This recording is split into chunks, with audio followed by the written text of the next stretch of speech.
agenciadepodcast.com.br.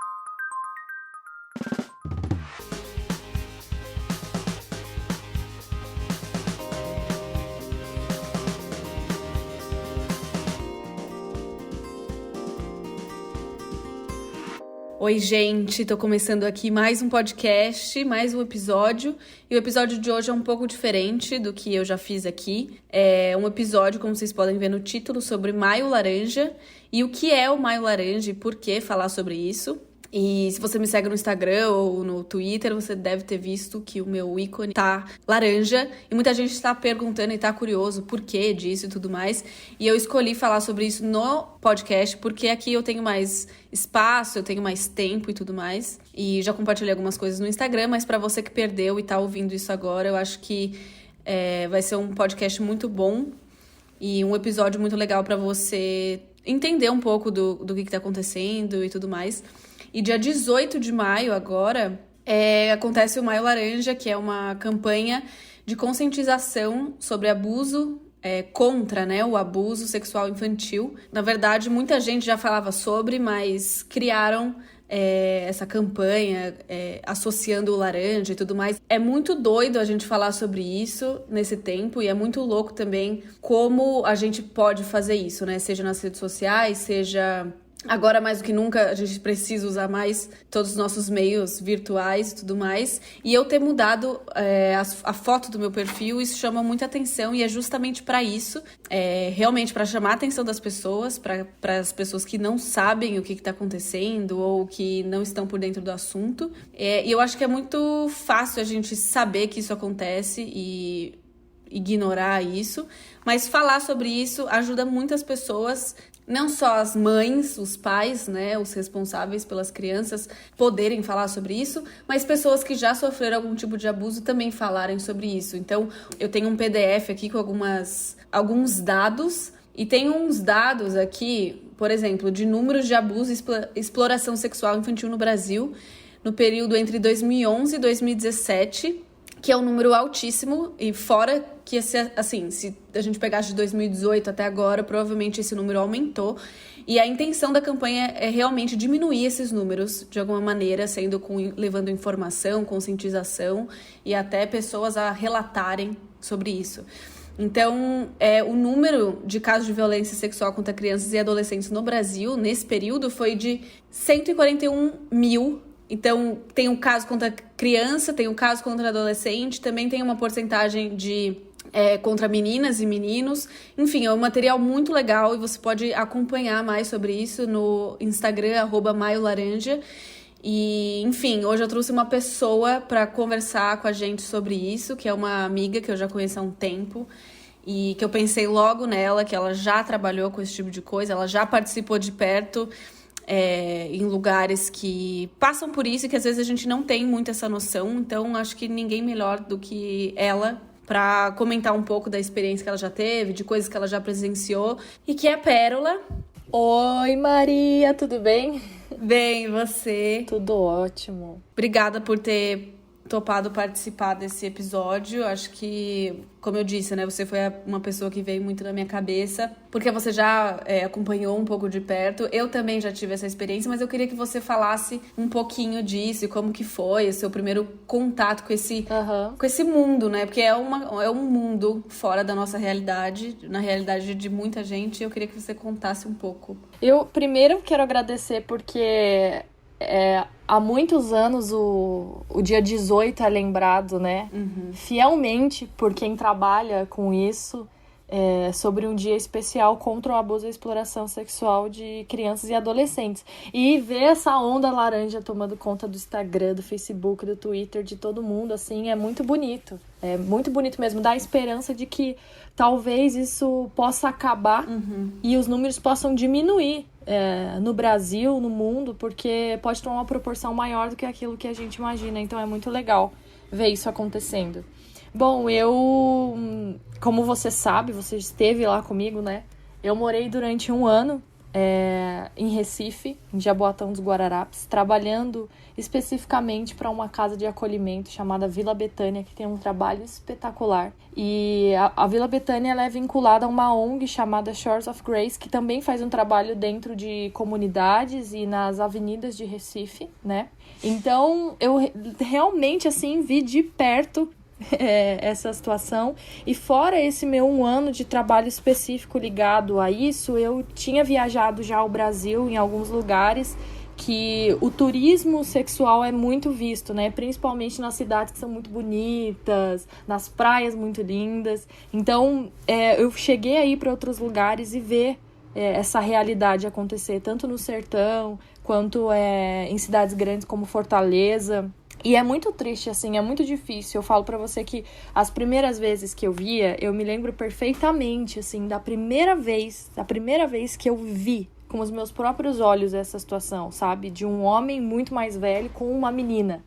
Eu chorei muito e foi muito difícil. Eu tinha ido pra Fortaleza, conhecer realmente um trabalho de uma base missionária lá, junto com uma amiga que trabalha contra isso, luta contra isso, trazer conscientização para essas adolescentes, para as crianças que acabam se prostituindo porque a família impõe isso, coloca sobre elas um peso de que, tipo, olha, se você não for lá, se o cara não se deitar com você, a gente não tem comida. Então, isso é relatado como abuso, esse é considerado um abuso, a prostituição infantil é considerada crime no Brasil, né?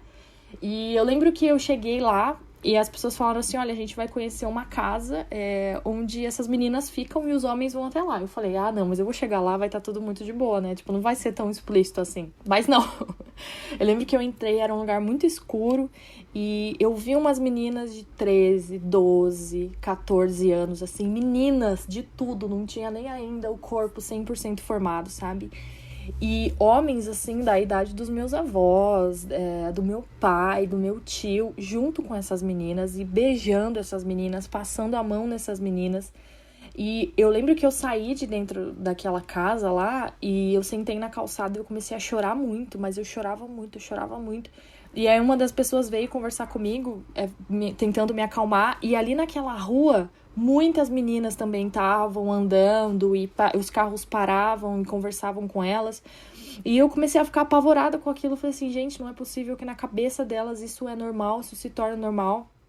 E eu comecei a conversar com aquela pessoa que já trabalhava com isso há muito tempo e ele começou a me explicar que isso é sim considerado, né, como abuso, mas na cabeça delas, desde muito cedo, elas foram despertadas para uma sexualidade que não faz parte da infância, da adolescência, né? A maioria delas foi abusada dentro de casa por pessoas de confiança, né? Os próprios dados mostram que mais de 50% acontece dentro das próprias residências, então ela torna aquilo, a cabeça dela é literalmente colocada como se, tá tudo bem, se uma pessoa de confiança fez isso comigo, então não tá errado, tá tudo bem aqui, não tem nada demais. E os dias vão passando, a maioria daquelas meninas são realmente assim, tem uma condição de vida muito ruim, e elas acabam se colocando nessa situação para levar dinheiro para casa. A maioria das mães sabem, dos pais sabem, algumas delas já têm até filhos. Então, foi a primeira vez assim que eu vi isso, mas sabendo que as meninas estavam se colocando a essa condição, né? E aí, logo depois, eu tive a oportunidade de ir para Recife, que foi assim, que mudou a minha vida realmente. E dentro dessa casa de acolhimento, nem todas as meninas que são recebidas lá, e meninos também até os 2, 3 anos de idade, foram abusados. Mas a maioria que chega tem algum histórico, principalmente quando chega adolescente, é retirado da família quando adolescente, né? E ver isso assim de perto e ver a transformação que pode ser feita na vida de alguém que foi abusado, por simplesmente você mostrar que ela tem valor como pessoa, que existe um valor na aparência dela, que existe um valor que Deus olha pra ela e vê ela como alguém especial, é muito bonito, sabe? Eu cheguei a ver meninas e ver histórias de meninas que chegavam lá e elas tinham medo do abraço, do toque, porque aquilo em algum momento foi invasivo pra elas, né? passaram-se meses, assim, e você vai trabalhando aquilo dentro delas de que, tipo, eu não estou aqui mais pra te abusar ou te acusar, pra molestar, nada disso. E elas passam a abraçar, a dar beijos, a, tipo, se sentir segura. Isso assim, uma das coisas mais bonitas de se ver é que, apesar do quão doído seja o abuso, existe uma restauração para isso, sabe? Existem pessoas trabalhando para trazer uma nova vida para essas meninas e esses meninos. É o mais bonito de se ver, não tem jeito, assim. Acho que ver a restauração dentro dessas casas, dentro desses lugares que trabalham especificamente para isso, é muito bonito. Então, eu tive a oportunidade de ir pro Shores of Grace, que é essa ONG, e também conheci algumas meninas do Vila Betânia e o trabalho que eles fazem até na avenida, né? Eu não lembro muito bem todos os detalhes, mas pude ver algumas meninas super novinhas à noite, assim, e que realmente isso é uma realidade para elas, é uma coisa muito comum e normal. Mas também pude ter a experiência de conhecer outras meninas que já foram restauradas, né? Eu tenho umas meninas muito marcantes, que foram marcantes para mim, o período que eu fiquei lá, sei lá, 8 dias, 7 dias, foi bem pouco, mas foi muito intenso. E é muito louco, porque às vezes a gente acha que, meu Deus, a gente não pode falar sobre esse assunto, ou é um assunto super delicado, não vamos falar sobre, mas falar sobre ele traz restauração, traz meninas que às vezes elas nem sabem que elas já foram, mas elas lembram que foram, ou elas não sabem nem identificar que isso é um abuso. Porque, como você disse, né, às vezes aquilo tá tão inserido na realidade dela que foi uma pessoa da própria casa e que ela não acha que aquilo foi um abuso. Mas aquilo roubou alguma coisa dela, aquilo foi muito agressivo para ela. E até uma das coisas dessa campanha que é muito legal, que eles falam sobre, proteger a criança de hoje é proteger o adulto de amanhã. Exato. Isso tem tudo a ver com quem a gente vai se tornar, com o adulto que vai se tornar. E por isso que acho que é tão importante usar das nossas redes, seja só mudando a foto do Instagram ou de alguma rede, porque as pessoas falam, mas isso não vai mudar em nada, eu trocar a cor não vai mudar. Mas isso chama a atenção das outras pessoas e fazem elas perguntarem por que você está falando sobre isso, o que é isso, por que tá todo mundo mudando e tudo mais. Isso faz muita diferença, porque você pode conversar com uma criança, se você já é mãe, se você tem um irmão pequeno e tudo mais, você pode fazer certas perguntas para ele. Sim. Que isso pode trazer uma conscientização, até uma proteção maior, né? Porque a gente não pode fazer vista grossa com isso, ignorar esses assuntos, porque essas coisas existem. Tudo bem que não é 100%, existe muita gente ruim, né? E não depende tudo só da gente, da nossa proteção. Sim. Mas só de conscientizar a criança, só de você levar esse tipo de informação para ela ou para alguns pais que às vezes também não sabem como perguntar isso ou falar sobre isso com o filho. Mas eu acho essa campanha muito legal e é uma coisa também que mexeu muito comigo, até por ter tido já a experiência e por conhecer algumas amigas que já sofreram por isso. Então, eu acho muito importante falar sobre. Essa questão da conscientização é extremamente importante.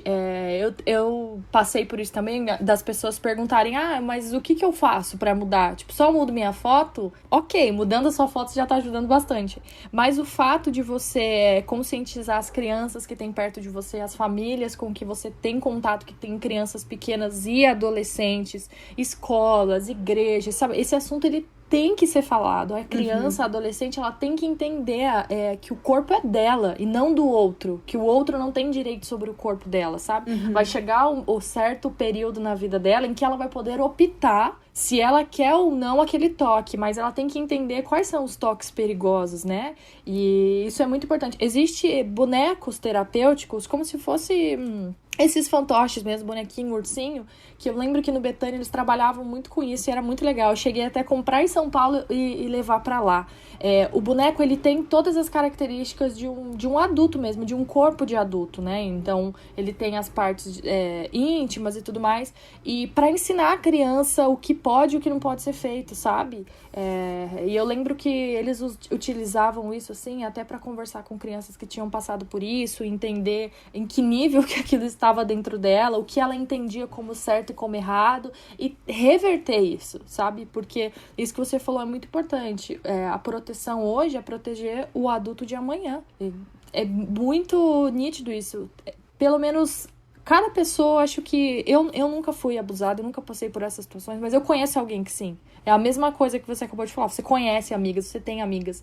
É uma realidade muito mais próxima do que a gente imagina. E é muito legal deixar claro que não é só em famílias de baixa renda. Não é só em lugares que tem extrema pobreza, por isso... Não é isso. Tá infiltrado na mais alta sociedade, onde a gente menos imagina, tá? Porque eu lembro que... Nesse lugar que eu fui, os carros que paravam lá eram absurdos, assim. Então, assim, gente, não é só dentro de casas de pessoas que têm uma baixa renda ou que têm, sei lá, um pouco menos de acesso à informação.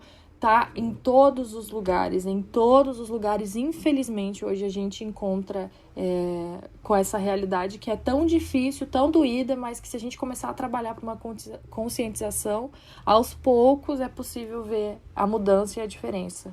Uma das coisas que essa campanha fala, que eu acho muito legal também, é que às vezes a gente não para pensar que a fase da infância é tão importante e decisiva, né, na nossa vida. Às vezes a gente olha para uma criança e fala, tá bom, ela é só criança, ela não sabe de nada. Primeiro que a gente não dá muita voz para criança. Sim.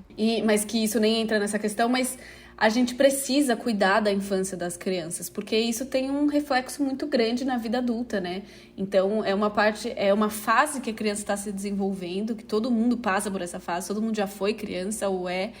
E eu acho que a sexualização das coisas, hoje, infelizmente, ela tá muito explícita, né? Eu lembro que antes, sei lá, a gente via atores, novelas, coisas na TV mais sensuais, e tudo mais. A gente sempre teve, infelizmente, muito contato com isso, mesmo não querendo. Uhum. Mas eu acho que hoje, eu tenho até pessoas muito próximas de mim, que você olha e você fala, caramba, algo foi roubado dela, porque ela podia estar sendo uma criança comum, mas algo entrou dentro, né, da cabeça dela, ou algo Sim. foi inserido na realidade dela, seja na TV, seja na internet, que hoje o acesso é muito fácil a pornografia, a qualquer coisa que a pessoa consegue, né, não tem mais tanto um cuidado, por isso que eu acho que os pais precisam ficar realmente em cima, se você se importa com o futuro do seu filho, até não só com o futuro, mas com o presente do seu filho, eu acho que é muito válido ficar em cima, né? É óbvio que eu falo isso porque eu tenho um irmão pequeno e eu sei que isso é muito importante, não só fazer vista grossa e falar, mas ele é adolescente, ele tá nessa fase mesmo e tudo bem, mas falando sobre essas coisas e trazendo a consciência, eu acho muito importante falar sobre isso primeiro dentro de casa, para que a pessoa não simplesmente, sei lá, tenha o parâmetro de vida ou de realidade e pela internet, porque acho que não é um parâmetro para ninguém, né? É uma coisa muito... Sim. Não dá para você simplesmente olhar para uma coisa na internet e falar, tá, isso aqui é o normal. Eu acho que quando a gente aprende as coisas dentro de casa antes, com os nossos pais ou com os nossos responsáveis, aquilo se torna mais fácil de lidar. E o Maio Laranja, ele propõe, além de defender as crianças, né, é que a gente também precisa dar um auxílio, dar um suporte para as pessoas que já cresceram, já são jovens, já são adultos, mas que eles ainda carregam essa marca do abuso, porque é realmente uma marca que não tem como desfazer o que aconteceu, mas tem como a gente falar sobre e se curar disso. Eu também nunca sofri esse tipo de abuso, mas como eu já falei, né, tem pessoas próximas de mim que já sofreram e que hoje foram curadas por isso e que conseguem falar sobre isso e ajudar outras pessoas também. Então, uma pessoa, quando ela tá curada, ela cura outra pessoa, né? Então, aquele perdão que ela liberou faz com que outra pessoa também comece a enxergar a vida de uma outra forma, de um outro lado, assim, o que é muito importante. Então, quanto mais pessoas que passaram por isso falarem sobre isso, encoraje ainda mais pessoas que estão agora. E assim, isso vira uma cadeia, né? E eu imagino que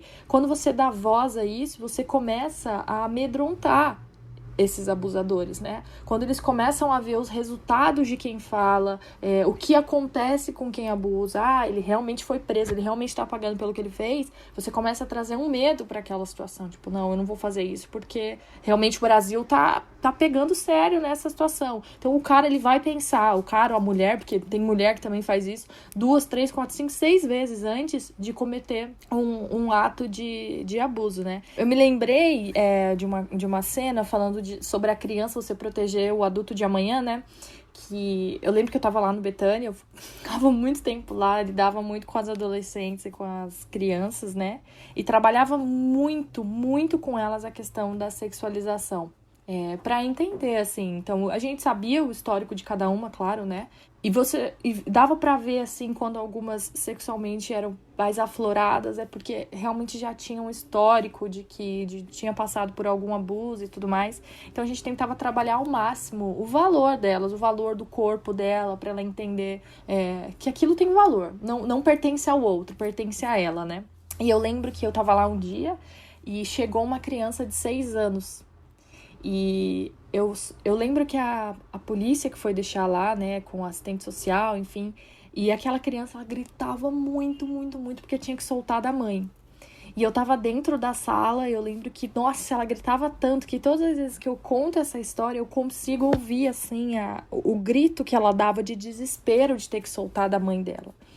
E aí eu lembro que uma das cuidadoras foi lá, conseguiu tirar ela, e eu tava lá e eu sei que acabou sendo uma das primeiras pessoas a conversar, a brincar com ela e tal. Então, naquele momento, quando ela chegou, como eu fui uma das primeiras pessoas com que ela viu, falou e conversou e brincou com ela, acho que ela sentiu uma certa segurança, sabe? E aí todos os dias era assim, eu vou almoçar se a tia Pepel vier, eu vou fazer tal coisa se a tia Pepel vier, se a tia Pepel vier eu não quero, não sei o que, tal. E a gente ficou muito próximo, assim, sabe? Eu lembro perfeitamente dela, depois chegaram as 2 irmãs dela, que eram menores que ela, só que aos poucos eu comecei a perceber mesmo, assim, sabe? Ela começava a cantar umas músicas com uns palavreados, assim, completamente desapropriados pra idade dela. Fazia algumas coisas com o corpo, assim, que você falava, ou ela viu isso em algum lugar, ou não sei, sabe? Tipo, uma sexualização muito cedo, assim, nela. E aí, eu lembro que eu fui conversar com uma das meninas da equipe técnica e falei, nossa, eu amo muito, né? Vou colocar um nome fictício aqui, a Marina. Eu amo muito a Marina, eu tenho um apego realmente por ela, assim, é algo muito especial do meu coração. Eu acho que foi a vez, assim, que eu entendi que eu tava vestindo aquela camisa, assim, de eu estou aqui pra ensinar o que é o amor, eu estou aqui pra amar realmente quem teve a falta do amor e trazer a restauração da justiça, sabe? E aí uma daquelas meninas da equipe técnica me relatou que ela tinha ido pra lá porque havia feito uma denúncia de que o padrasto tinha abusado dela e das irmãs. E que o dela era um caso praticamente que eles já sabiam que tinha acontecido. E, nossa, aquilo acabou comigo. Eu lembro que eu fui embora muito mal, assim. Era uma menina tão doce, tão menina de tudo, tão criança, assim, sabe? Gostava de brincar de boneca. Era uma coisa, assim, que eu ficava... Meu Deus, como alguém teve coragem de fazer isso?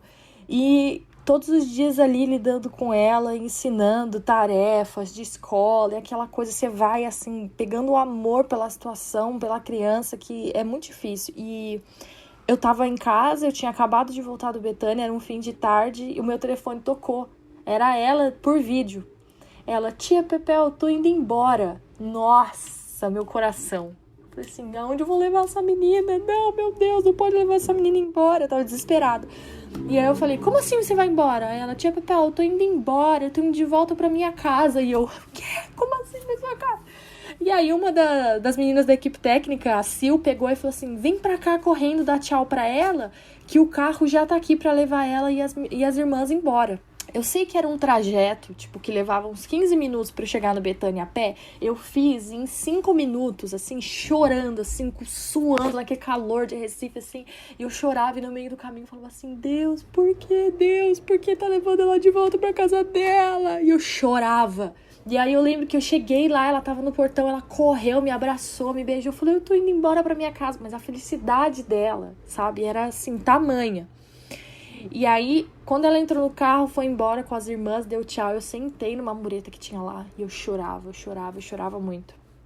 E eu lembro que a Sil sentou do meu lado, tentou me acalmar, porque a gente vive as histórias, sabe? A gente ama como se fosse filho, assim, eu não sei te explicar, mas é uma coisa fora do normal, você passa a amar como se fosse seu. E aí, eu chorava muito, eu falava assim, Sil, por que ela voltou pra casa dela? E aí ela me falou, olha, não, na verdade ela tá voltando pra casa dos tios, a parte da família dela é outra. Eu falei, mas mesmo assim, mas ela tinha que ficar aqui. Eu chorava, aqui a gente tava restaurando tudo que tiraram dela, não sei o quê. E eu lembro que a Sil falou assim pra mim, sabe, Pérola, ela conheceu a maldade humana. Infelizmente, ela conheceu o toque da maldade humana. Mas se teve uma coisa que aqui a gente não deixou de ensinar nem um dia, de apresentar pra ela, foi o toque de Jesus. E o toque humano bondoso, de que existem pessoas boas no mundo.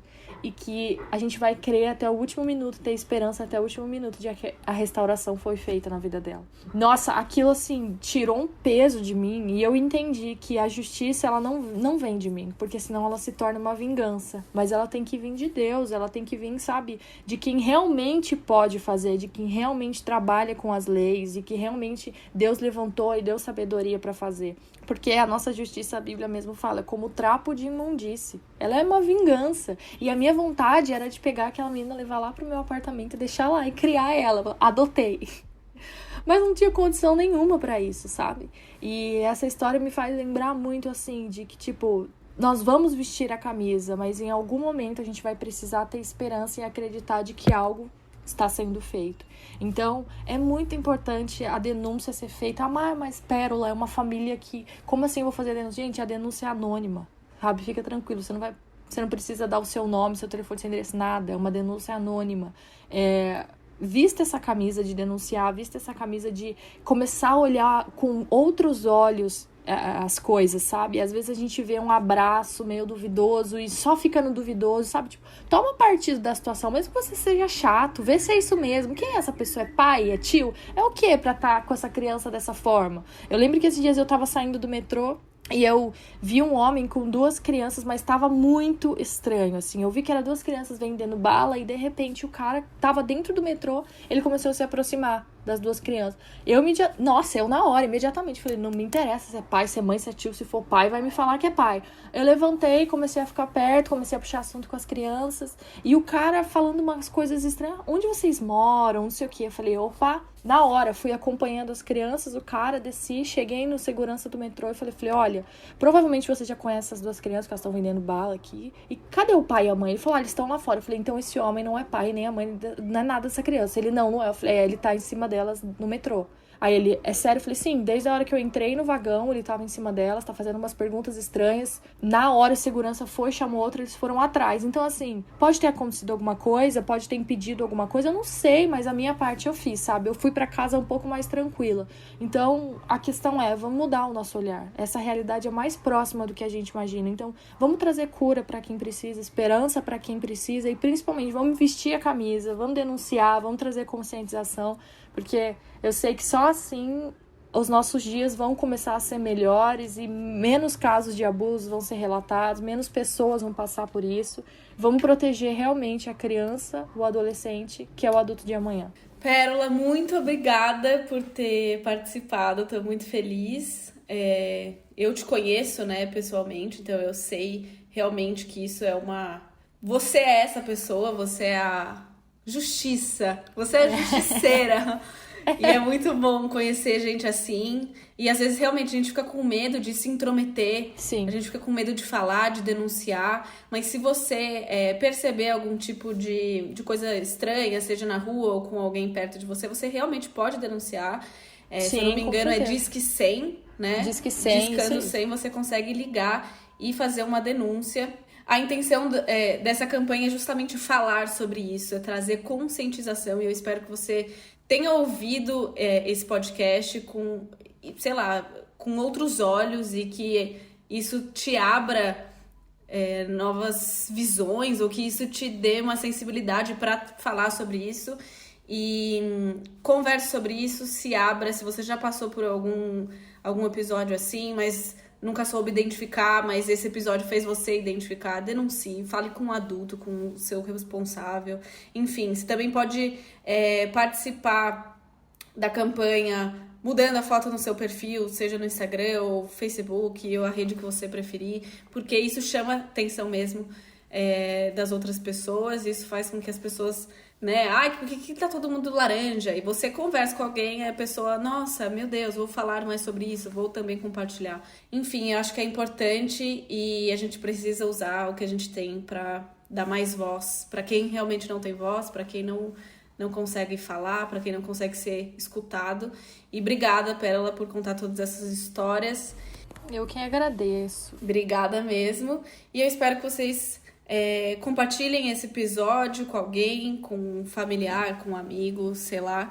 E que, se você puder, faça parte também dessa campanha. Acho que é muito importante, toda ajuda é bem-vinda, mesmo você não sendo influenciador, mesmo se você só for influenciar uma pessoa, duas, acho que ele é importante e é válido de qualquer maneira. E é isso, gente. Um beijo. Obrigada, Pérola. Um beijo pra você também. Tchau, gente. Obrigada. Eu que agradeço e vamos vestir essa camisa. Vamos. Beijo. Até o próximo episódio.